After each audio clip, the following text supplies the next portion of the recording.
Good morning students. मयूर की online class में आप सबका हार्दिक स्वागत है। लास्ट क्लास में हमने प्रेजेंट कंटिन्यूस के बारे में जाना था, उसके कुछ उदाहरण किए थे। आज हम एग्जाम में प्रेजेंट कंटिन्यूस से रिलेटेड कैसे क्वेश्चन आते हैं उनके बारे में जानकारी करेंगे। तो आपके सामने 5 एग्जाम्पल दिए हुए हैं। फर्स्ट एग्जाम्पल है वी खाली जगह इंग्लिश नाउ ब्रैकेट में दिया हुआ रीड। तो प्रेजेंट कंटिन्यूस टेंस के कुछ एडवर्बियल वर्ड्स हैं। एडवर्बियल वर्ड्स मतलब जिनकी सहायता से हमें यह पता चले कि अमुक टेंस है वो अमुक सेंटेंस है वो कौन से टेंस का है। तो कुछ वर्ड यहाँ दिए हुए आपको बता देता हूँ हिंट के लिए। अगर ये किसी सेंटेंस में इनका मतलब है वो सेंटेंस है प्रेजेंट कंटिन्यूस टेंस में। फॉर एग्जाम्पल फर्स्ट सेंटेंस में नाउ, NOW नाउ, नाउ का मतलब अभी, और ये जिस वाक्य में आ गया है उस वाक्य का मतलब है वो प्रेजेंट कंटिन्यूस टेंस में। दूसरा है दीज डेज, तीसरा है अपने एट दिस टाइम, चौथा है टुडे और पांचवा है eight this moment.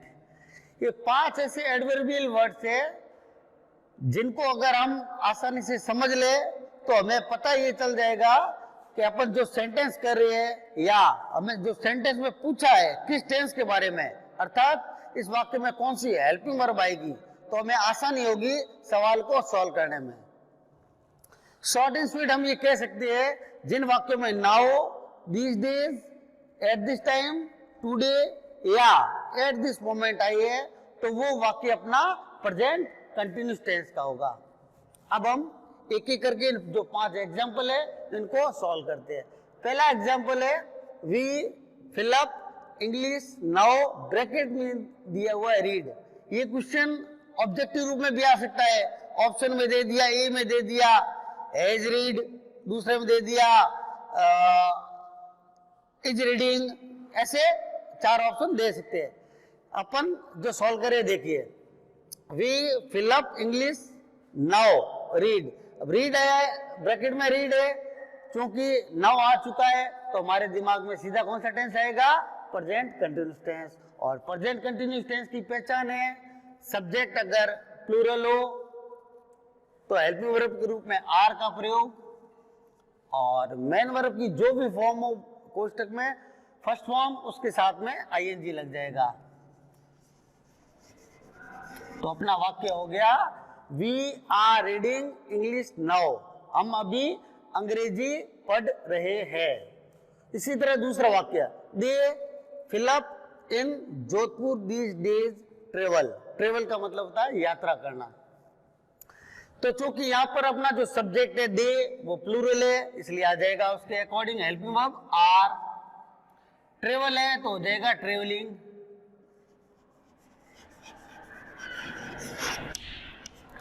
In Jodhpur these days क्या हो जाएगी इसकी Hindi, they are travelling in Jodhpur these days, वे इन दिनों जोधपुर में यात्रा कर रहे हैं। अगला अपना वाक्य है Payal fill up cloth at this time, bracket में दिया वॉश, वॉश यानी धोना। अब हम यहां पर हेल्पिंग वर्ब का प्रयोग करेंगे तो सबसे पहले देखते हैं सब्जेक्ट। पायल है या सब्जेक्ट और पायल एक सिंगुलर पर्सन है इसलिए हेल्पिंग वर्ब आ जाएगी इज। वॉश है, वॉश की आईएनजी फॉर्म हो जाएगी वॉशिंग। बाकी सेंटेंस दिया हुआ है क्या हो जाएगी इसकी Hindi, Payal is washing cloth at this time, Payal इस समय कपड़े धो रही है। अगला वाक्य, I fill up to Kota, bracket में दिया हुआ है गो, तो क्या हो जाएगा, क्योंकि आई है तो आई के साथ में हेल्पिंग वर्ब के रूप में एम का प्रयोग होता है। गो है तो गो का हो जाएगा गोइंग टू कोटा टुडे। क्या हो जाएगी Hindi, I am going to Kota today, मैं आज मैं आज कोटा जा रहा हूं। इसी तरह बढ़ते अगले सेंटेंस की तरफ, Ram fill up poor at this moment, bracket में दिया हुआ हेल्प यानी सहायता करना। तो चूंकि नाम अपना सिंगुलर पर्सन है इसलिए हेल्पिंग वर्ब आ जाएगा इज। हेल्प है, हेल्प की जगह आ जाएगा हेल्पिंग। वाक्य हो गया अपना Ram is helping poors at this moment.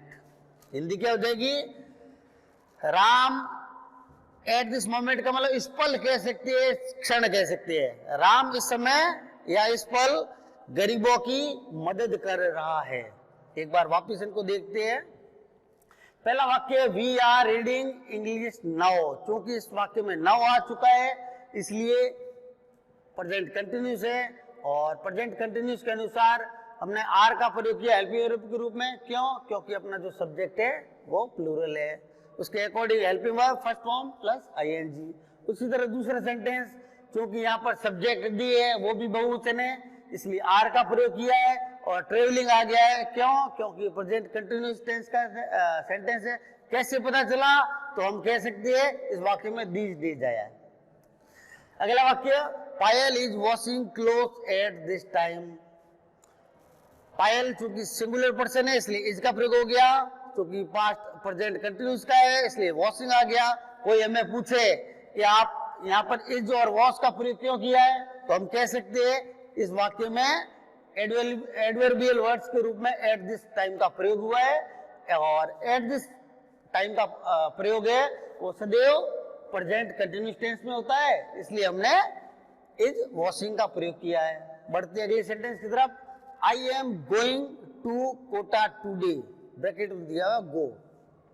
तो चूंकि आई है उसके साथ में सदैव एम का प्रयोग होता है हेल्पिंग वर्ब के रूप में, और चूंकि कंटिन्यूअस का वाक्य है इसलिए गो का हो जाएगा गोइंग टू कोटा, और टूडे आया है इसमें।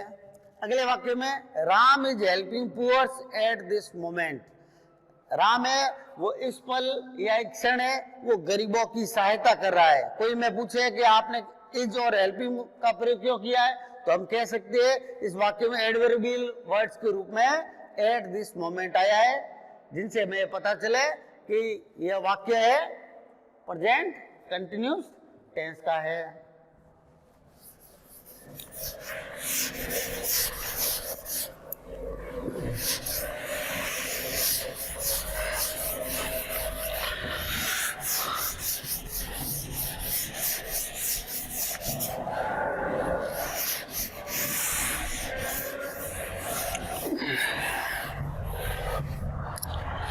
बढ़ते हैं अपने अगले टेंस की तरफ।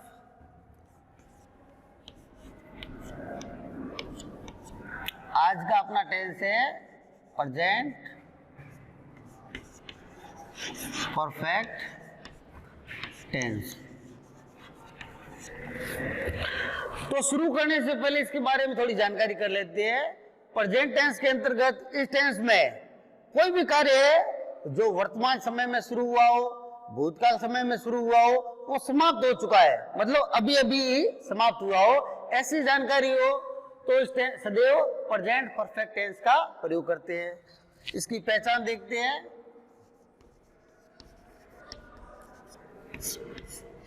प्रेजेंट परफेक्ट टेंस का कोई भी हिंदी का सेंटेंस होगा उसके अंत में क्या आएगा? चुका है, चुकी है,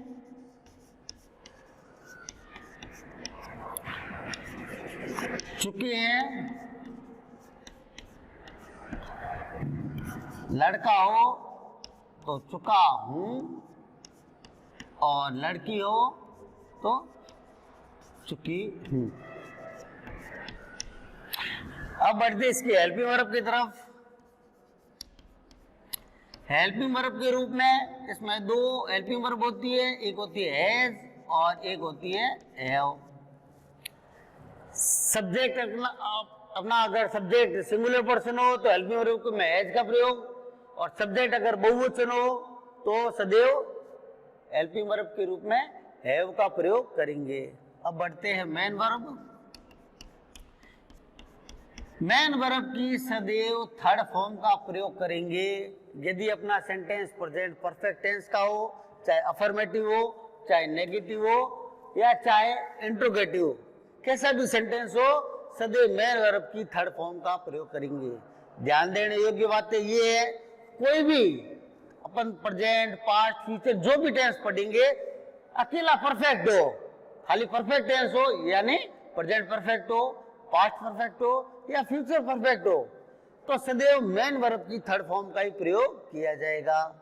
अब हम देखते हैं जब हम इसके अंग्रेजी वाक्य की रचना करेंगे तो उसका स्ट्रक्चर क्या रहेगा। सबसे पहले लिखा जाएगा सब्जेक्ट,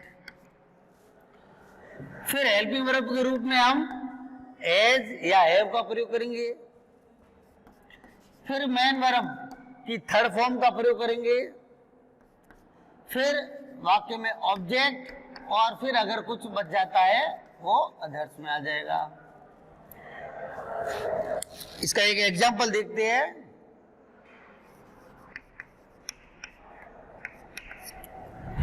भारत मैच जीत चुका है।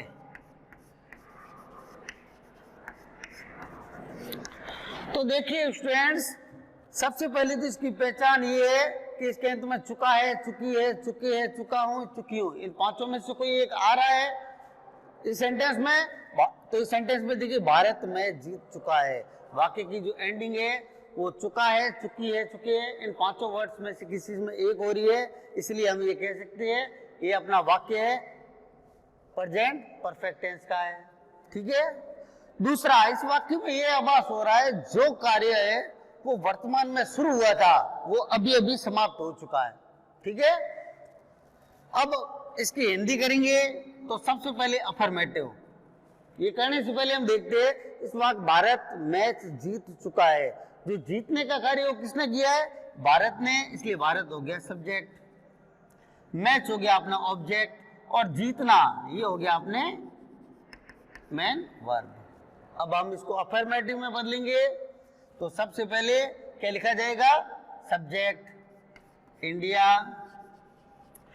क्योंकि इंडिया एक सिंगुलर पर्सन है इसलिए हेल्पिंग वर्ब के रूप में हैज का प्रयोग। इंडिया हैज, विन यानी होता है जीतना, और विन की थर्ड फॉर्म हो जाएगी won. India has won the match. ये हो गया अपने प्रेजेंट परफेक्ट टेंस का अफर्मेटिव सेंटेंस। अब हम करते हैं negative. India has not won the match. मतलब हेल्पिंग वर्ब के जस्ट बाद हमने नॉट का प्रयोग कर दिया। इसका इंट्रोगेटिव हो जाएगा, हेल्पिंग वर्ब है वो वाक्य के स्टार्ट में आ जाएगा, has India won the match. Full stop आएगा या क्वेश्चन मार्क आएगा तो हम कह सकते हैं यहां पर क्वेश्चन मार्क आएगा। क्यों? क्योंकि ये सेंटेंस अपना इंट्रोगेटिव का है।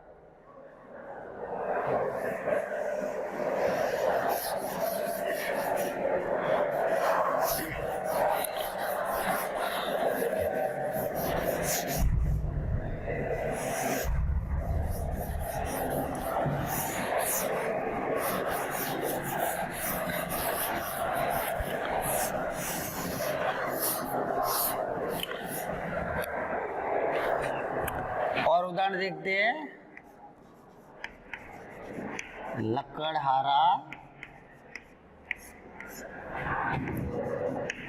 जंगल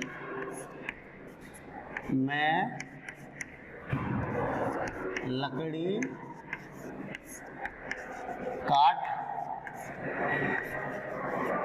चुका है। इसमें कुछ वर्ड्स ऐसे होते हैं जो हिंदी में, अंग्रेजी में, मतलब जब वाक्य ट्रांसलेट करते हैं तो हिंदी उनका जो वाक्य होगा उसमें एक वचन और बहुवचन में सेम लिखे जाते हैं। अब यहाँ वाक्य है लकड़हारा जंगल में लकड़ी काट चुका है, मतलब एक लकड़ी नहीं है, लकड़ी काट चुका है। ऐसे अगर वाक्य हम और देखें तो मेरी माताजी बाजार में सब्जी खरीद चुकी है, तो वहां पर सब्जी का मतलब ये नहीं है कि खाली आलू खरीद लिया, खाली टमाटर खरीद लिया, मतलब सब्जियां खरीद लिए, लेकिन जब हम उनको लिखते हैं तो उसको एक वचन रूप ही लिखा जाता है। इसका अफर्मेटिव देखते हैं। लकड़हारा के लिए आ जाएगा द वुड कटर,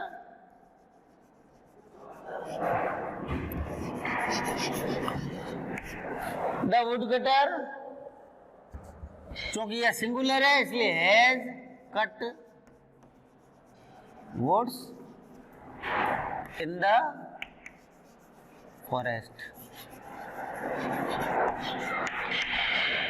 इसी का हम नेगेटिव करते हैं। The wood cutter has not cut woods in the forest। Interrogative में बदलेंगे, क्या हो जाएगा? Has the woodcutter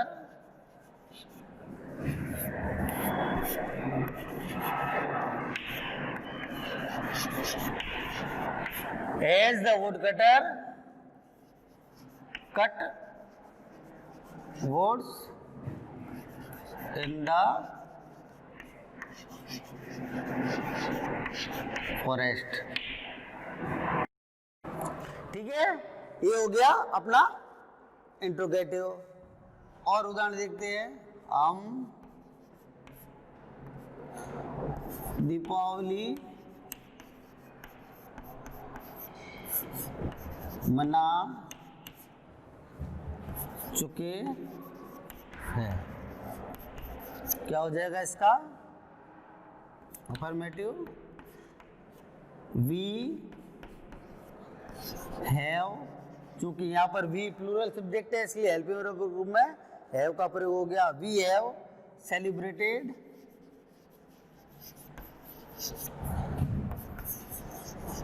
Deepawali. Negative हो जाएगा इसका वी हैव नॉट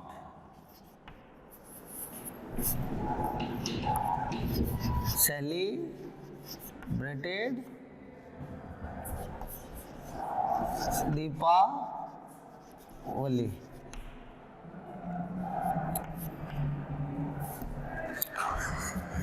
इंट्रोगेटिव हो जाएगा हैव वी सेलिब्रेटेड दीपावली। एक लास्ट एग्जांपल और देखते हैं।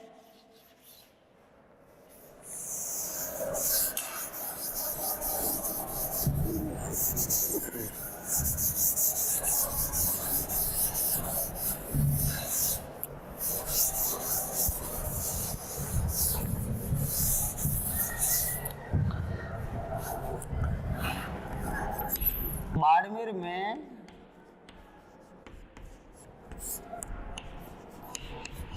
बरसात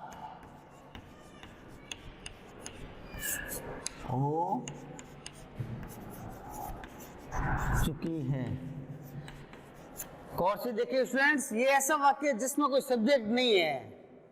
क्यों? क्योंकि बरसात होने के काम बाड़मेर नहीं कर रहा है, ठीक है ना। तो ऐसे वाक्य जब आए तो आपको क्या करना है? ऐसे वाक्यों में सदैव सब्जेक्ट के रूप में इट का प्रयोग करना है। क्या करना है? इट का प्रयोग। It has rained in Barmer. Negative हो जाएगा इट हैज नॉट रेन्ड इन बाड़मेर। और इंट्रोगेटिव हो जाएगा एज इट रेन्ड इन बाड़मेर। एक बार वापस देख लो, वाक्य अपना बाड़मेर में बरसात हो चुकी है। क्योंकि इस वाक्य में सब्जेक्ट नहीं है इसलिए हमने सब्जेक्ट इट बनाया है, ठीक है। इट सिंगुलर पर्सन है इसलिए हमने हेल्पिंग वर्ब के रूप में इज का प्रयोग किया है, हैज का प्रयोग किया है। क्योंकि प्रेजेंट परफेक्ट का है इसलिए हमने रेन, बरसात होना, उसकी थर्ड फॉर्म रेन का प्रयोग किया है इन बाड़मेर। बाड़मेर में बरसात हो चुकी है। इसका नेगेटिव हो जाएगा इट हैज नॉट रेन इन बाड़मेर, और इसका इंट्रोगेटिव हो जाएगा हैज इट रेन इन बाड़मेर। चूंकि ये इंट्रोगेटिव का है इसलिए वाक्य के स्टार्ट में हमने हेल्पिंग वर्ब का प्रयोग कर लिया है। आज की क्लास में हमने प्रेजेंट परफेक्ट के बारे में जाना। अगली क्लास में जो हम अगला टेंस है उसके बारे में जानेंगे। तब तक के लिए धन्यवाद।